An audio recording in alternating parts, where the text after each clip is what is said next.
कतार तोड़ने का इल्जाम। लंदन में आबिद शेर अली का रेस्टोरेंट में झगड़ा। आबिद शेर अली और दूसरी फैमिली ने एक दूसरे को गालियां दी। लीगी रहनुमा के साथ सलमान शहबाज और शरीफ फैमिली के दीगर अफराद भी मौजूद थे। होटल इंतजामिया के मुताबिक कतार तोड़ने का इल्जाम दुरुस्त नहीं। मरीम नवाज दुश्मन के हाथों में खिलौना बन चुकी हैं। जब वो आज़ाद कश्मीर में बोलती हैं तो भारतीय मीडिया इनकी बेहुदा जुबान को लाइव कट देता है। फिरदौस आशिक अवान का वार। बयान में कहा कि शरीफ खानदान पाकिस्तान को नुकसान पहुंचाने के दर पे है। अपोजिशन गिलगित बल्तिस्तान की तरह आज़ाद कश्मीर में भी मुंह की खाएगी।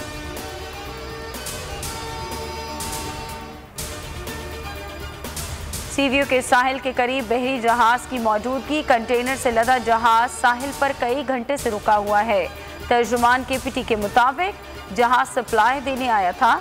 इंजन बड़ा ना होने के बायस जहाज साहिल के करीब आ गया।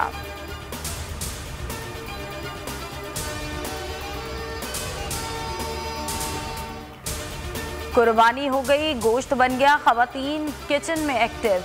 कहीं दस्तरखान सज गए, कहीं तैयारी जारी। कलेजी, कोरमा और बिरयानी समेत दीगर पुरलुत्फ पकवानों की महक भूख बढ़ाने लगी।